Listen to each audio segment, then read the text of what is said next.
Agradeço muito por poder estar aqui nesse momento proseando com você um pouco de um tema tão importante que é a questão das mulheres dentro das organizações. Toda essa força feminina que a gente sabe que não é fácil, a gente sabe que vem desde os antepassados, como você comentou. Se a gente pegar lá na Idade Média, Paulo, a gente pegar as mulheres daquela época, dependendo do que elas falavam, dependendo da maneira com que elas agissem, elas eram queimadas na fogueira, né? Elas eram ditas como bruxas, a gente sabe disso. E desde aquela época, elas vêm trilhando aí, tentando ter seu espaço e garantir a equidade, tá, Paulo? Eu gosto muito dessa palavra, da equidade.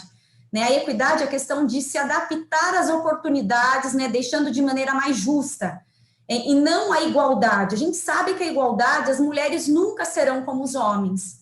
E, no geral, a gente sabe que as mulheres, elas são mães, esposas, elas são filhas, né, elas têm que cuidar da casa, elas têm os filhos, eu digo que elas têm até o terceiro turno, porque elas trabalham durante o dia, né, e têm o terceiro turno para cuidar dos filhos.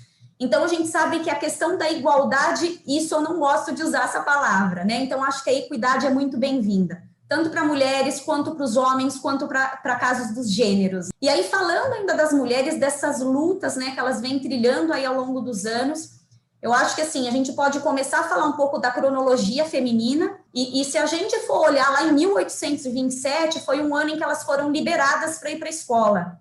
Né? Só que aí a gente começa a pensar o seguinte, a abolição da escravatura ela foi só em 1888, lá em 13 de maio. E aí, essa ida para a escola eram de mulheres brancas. Né? Então, assim, é um dado importante e triste, porque a gente vê que era bem tendencioso na época para as mulheres brancas. E aí a gente vai avançando aos anos, aí em 1871 a gente teve a lei do ventre livre, que era onde as filhas das negras podiam já ir para a escola. Então, assim, a coisa já começou a mudar um pouco para as mulheres, mas nem tudo, né, Paulo? Então, a gente vê que foi um ano bem complicado para elas. Em 1887, a gente teve a primeira médica que se formou, e isso é muito legal, né? Então, a gente já teve uma primeira profissional aí. Depois, a gente teve, como eu comentei, em 88, a abolição da escravatura, que aí é onde elas já começaram, né, a ter mais liberdade em procurar determinadas coisas e deixar de ser aquela dona do lar, né, aquela doméstica, porque a mulher sempre foi vista, quando nasceu, como dona do lar, né, ela nasceu para cuidar do marido, ela é aquela protetora, né, então aí ela já começou a mudar um pouco a carinha dela aí nesse sentido. O voto, como você falou, foi em 1932, isso daí foi um marco para a gente, né, ela ter o direito de ir lá votar. Ela era muito submissa ao homem, então tudo que o homem dizia, ela tinha que abaixar a cabeça.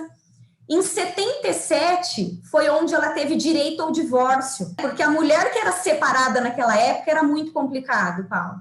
Então, ela era vista como uma mulher ruim, né? O homem poderia até solicitar uma separação, mas a mulher não.